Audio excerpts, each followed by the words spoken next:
사랑하는 여러분 반갑습니다. 오늘 우리는 인류 역사상 가장 위대한 드라마 중 하나인 사도행전의 놀라운 이야기 속으로 함께 여행을 떠나봅니다. 사도행전이 우리에게 주는 핵심 메시지와 그 속에 담긴 예수님의 흔적을 명확하게 짚어보겠습니다. 겉으로 보기엔 단순한 역사서처럼 보이지만 사도행전은 우리에게 무엇을 말하고 싶어 할까요? 사도행전이 쓰인 목적은 무엇일까요? 과연 사도행전은 어떤 내용을 담고 있으며 우리에게 어떤 메시지를 전해주고 있을까요?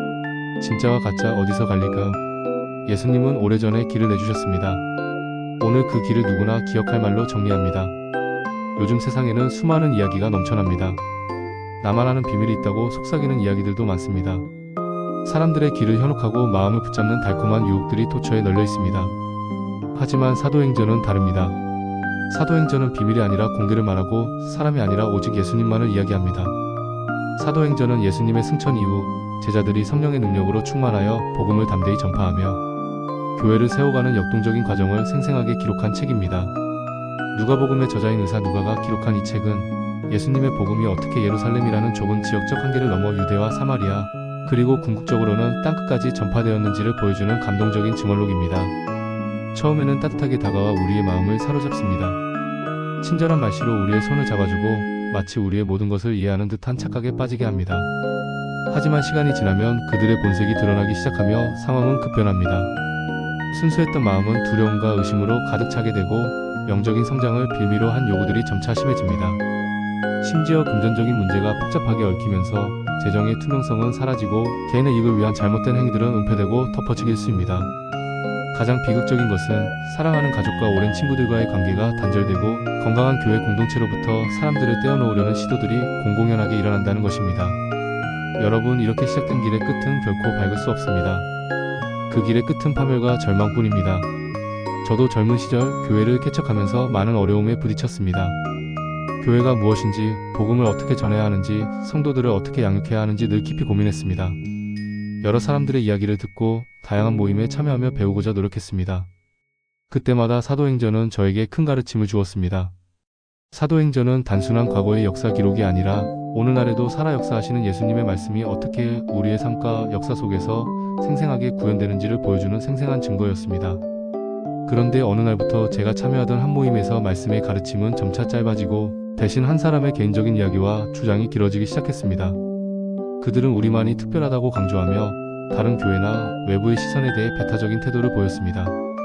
헌금은 투명하게 공개되지 않고 조용히 때로는 강압적인 분위기 속에서 모였습니다.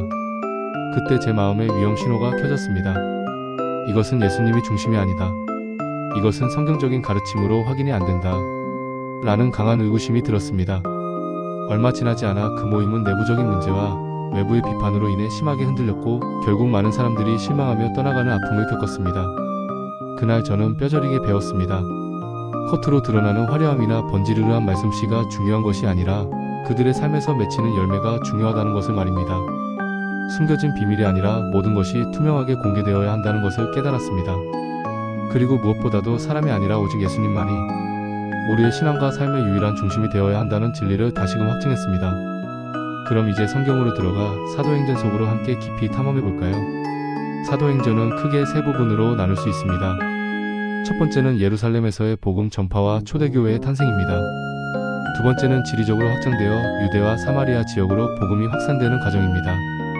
그리고 마지막 세 번째는 바울 사도를 중심으로 복음이 땅끝, 즉 이방 세계로 전파되는 놀라운 여정입니다. 사도행전 1장은 예수님의 승천과 함께 제자들에게 성령, 강림에 대한 강력한 약속을 주시는 장면으로 시작됩니다. 예수님께서는 제자들에게 오직 성령이 너희에게 임하시면 너희가 권능을 받고 예루살렘과 온 유대와 사마리아와 땅끝까지 이르러 내 증인이 되리라고 말씀하셨습니다. 이 말씀은 사도행전 전체의 주제이자 핵심적인 예언입니다. 제자들은 예수님의 명령에 순종하여 예루살렘에 모여 마음을 같이하여 오로지 기도에 힘썼습니다. 그리고 마침내 오순절날 약속하셨던 성령이 불의 혀같이 갈라지는 모습으로 그들 각 사람 위에 임하셨습니다. 성령을 받은 제자들은 이전과는 전혀 다른 놀라운 변화를 겪습니다. 전에는 두려움에 떨며 문을 잠그고 숨어 지내던 연약한 어부들이 이제는 담대하게 거리로 나가 예수 그리스도의 십자가와 부활의 복음을 거침없이 증거하기 시작합니다. 그들의 입에서 나오는 말은 단순히 지식적인 전달이 아니라 성령의 능력으로 말미암아 사람들의 마음을 꿰뚫는 살아있는 말씀이었습니다. 베드로 사도의 설교 한 번에 무려 3,000명의 사람들이 자신의 죄를 회개하고 예수님을 구주로 영접하는 놀라운 역사가 일어났습니다. 이것이 바로 인류 역사상 가장 위대한 공동체인 초대교회의 위대한 시작이었습니다. 체크 1. 예수 중심인가? 이 가르침이 나를 예수님께 더 가깝게 이끌고 있나요? 아니면 특정 개인이나 특정 단체 혹은 어떤 특정 교리에 맹목적으로 묶어두려고 하나요?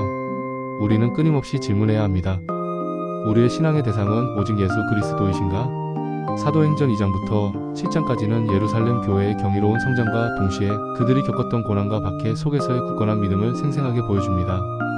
초대교회 성도들은 사도들의 가르침을 받아 서로 교제하며 모든 물건을 서로 통용하고 날마다 성전에 모여 기도하며 집에서 떡을 떼며 기쁨과 순전한 마음으로 하나님을 찬양했습니다. 이들의 삶은 단순히 종교적인 행위가 아니라 서로를 사랑하고 섬기는 실제적인 삶의 모습이었고, 이는 주변 사람들에게 큰 감동과 영향력을 주었습니다. 그 결과 주님께서 날마다 구원받는 자의 수를 더해주시어 교회는 폭발적으로 성장했습니다. 하지만 이러한 놀라운 성장 속에서도 어둠의 세력은 가만히 있지 않았습니다. 복음을 전하는 일에는 항상 어려움과 박해가 뒤따랐습니다. 스데반 집사님은 성령과 지혜가 충만하여 복음을 담대히 전하다가 유대인들의 시기와 질투를 받아 거짓 고발을 당하고 결국 돌에 맞아 순교하는 비극을 겪게 됩니다. 이 스데반의 순교는 초대교회에 큰 고난을 가져왔지만 역설적으로 복음이 예루살렘이라는 지역적 한계를 넘어 유대와 사마리아, 더 나아가 이방 세계로 확장되는 중요한 촉매제 역할을 하게 됩니다. 체크 2. 열매가 좋은가? 시간이 지날수록 우리의 삶 속에서 정직과 겸손과 사랑과 책임감이 더욱 자라나고 있나요? 아니면 시간이 지날수록 권력으로 다른 사람을 누르려는 태도, 돈에 대한 은밀한 요구, 성적인 타락, 영적인 학대, 그리고 공동체로부터의 고립과 같은 부정적인 현상들이 나타나고 있나요? 이러한 모습들이 보인다면 그것은 심각한 빨간불입니다. 사도행전 8장부터 12장까지는 복음이 유대와 사마리아 지역으로 확장되는 극적인 과정을 기록하고 있습니다. 스데반의 순교 이후 예루살렘에 큰 박해가 일어나자 성도들은 사방으로 흩어졌습니다. 그러나 이들은 흩어진 곳에서도 낙심하거나 좌절하지 않고 오히려 가는 곳마다 예수 그리스도의 복음을 전파하는 증인이 되었습니다. 빌립 집사님은 사마리아 성에 가서 복음을 전했고 그 결과 많은 사람들이 예수님을 믿고 세례를 받으며 사마리아에 큰 기쁨이 충만하게 되었습니다.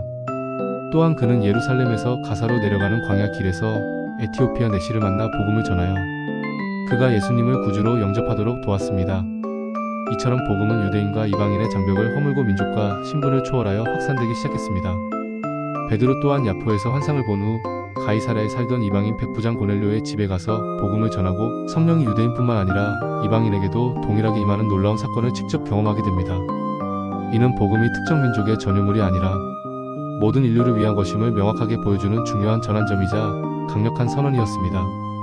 이방인 선교의 문이 활짝 열린 것입니다. 체크 3. 양 보호가 먼저인가?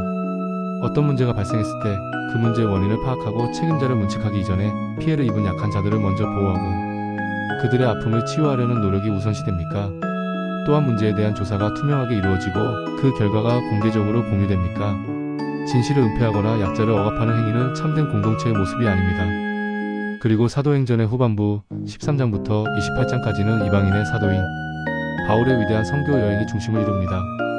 바울 사도는 하나님께 부르심을 받아 3번에 걸친 파송 선교 여행을 통해 소아시아, 마케도니아, 그리스 등 광범위한 지역에 복음을 전파하고 수많은 교회를 개척했습니다.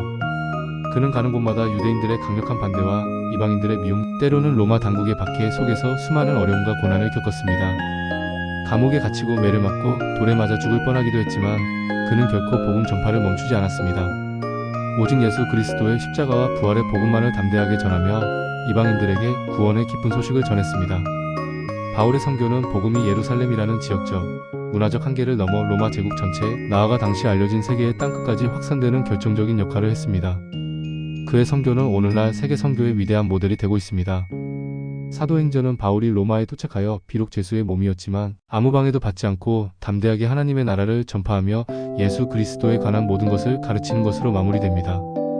이는 복음이 어떤 상황과 환경 속에서도 막히지 않고 전파된다는 강력한 메시지를 전달합니다. 체크 4.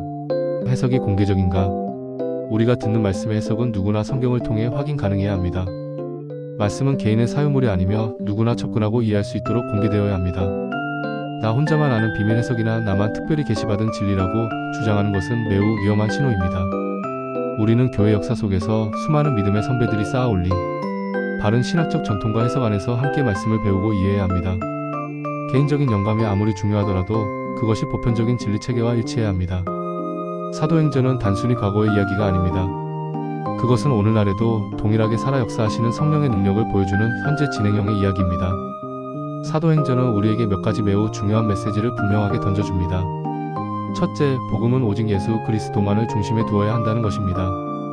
사도행전의 모든 사도들은 자신들의 영광이나 자신들의 이름을 드높이는 것이 아니라 오직 예수 그리스도의 십자가와 부활, 그리고 그분의 구원 사역만을 담대하게 증거했습니다.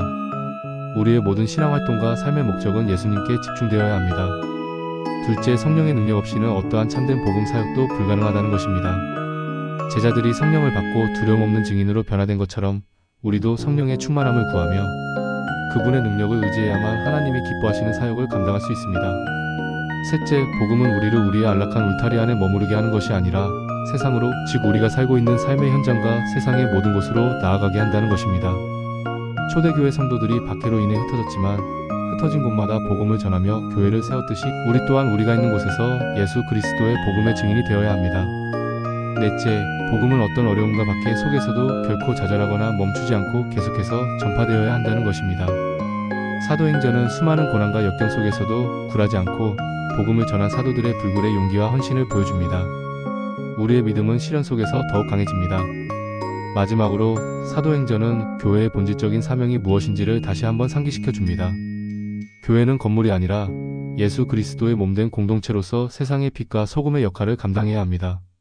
체크 5. 안전장치가 작동하는가? 교회의 재정은 투명하게 공개되고 외부 기관의 정기적인 점검을 받고 있습니까? 교회의 중요한 결정은 한 개인의 독단적인 판단이 아니라 여러 리더들이 함께 참여하는 다중 리더십을 통해 이루어지고 있습니까? 혹시 모를 내부적인 문제나 영적 학대에 대비하여 독립적인 신고 및 보호, 그리고 공정한 징계 절차가 실제로 작동하고 있습니까? 이러한 안전장치들은 교회가 건강하게 성장하고 성도들을 보호하는 데 필수적입니다. 5가지를 함께 외워봅시다. 예수 중심, 성령 능력, 세상으로, 용기 전파, 교회의 본질. 가정에서 오늘 이 5가지 질문에 대해 예 혹은 아니오로 점검하는 시간을 가지십시오. 사랑하는 아이들과도 쉽게 대화하며 나눌 수 있습니다. 우리의 삶과 신앙은 예수님을 중심에 두고 있는가? 우리는 성령의 능력을 의지하며 살아가고 있는가? 우리의 삶의 터전 속에서 복음의 증인으로서 세상으로 나아가고 있는가? 어떠한 어려움 속에서도 용기를 가지고 복음을 전파하고 있는가? 우리가 속한 공동체는 교회의 본질적인 사명을 잘 감당하고 있는가? 소그룹이나 구역 모임에서도 매달 10분만이라도 이 5가지 질문을 가지고 솔직하게 점검합시다. 만약 어떤 점에 대해 의심이나 염려가 생긴다면 혼자서 고민하고 끙끙 앓지 마십시오. 주변에 신뢰할 수 있는 영적인 리더나 믿음의 동역자들에게 솔직하게 털어놓고 도움을 구하십시오. 그것을 어둠 속에 두지 말고 빛으로 가져오십시오. 여러분의 생각과 고민을 기록하고 전문적인 상담을 요청하며 필요하다면 적극적인 도움을 받으십시오. 기억하십시오. 예수 그리스도의 복음은 우리에게 두려움이나 억압이 아니라 참된 평안과 진정한 자유를 줍니다. 예수님은 우리의 선한 목자이십니다. 그분은 우리를 위해 자신의 목숨까지도 내어주신 분이십니다. 그분의 음성은 우리의 영혼에 평안을 주고 우리에게 참된 자유를 허락합니다. 그러므로 우리는 겉으로 드러나는 화려함이나 사람들의 말에 현혹되지 말고 그들의 삶에서 맺히는 진정한 열매를 분별하여 보십시다. 사람을 맹목적으로 따르거나 의지하는 것이 아니라 오직 진리이시며 생명이신 예수님을 따릅시다. 이 5가지 중요한 기준들을 우리의 마음과 가정, 그리고 우리가 속한 모든 공동체를 지키는 강력한 울타리로 삼읍시다. 주 예수님 진리의 빛으로 저희를 지켜주옵소서. 세상의 가짜 가르침과 화려한 유혹에 흔들리지 않게 하옵소서. 고통받고 상한 저희 이웃들을 먼저 보호하고 사랑하게 하옵소서. 저희가 속한 모든 공동체에 정직과 투명함이 강물처럼 흐르게 하옵소서. 늘 오직 예수님만을 저희 삶의 유일한 중심으로 삼고 살아가게 하옵소서. 예수님의 이름으로 간절히 기도합니다. 아멘. 오늘 말씀이 여러분의 삶의 작은 위로와 큰 도전이 되었다면 좋아요와 구독, 그리고 사랑하는 지인들과의 공유로 함께 해주십시오. 여러분의 관심과 나눔이 또 다른 영혼에게는 큰 빛이 될 수 있습니다. 감사합니다. 다음 시간에 다시 뵙겠습니다.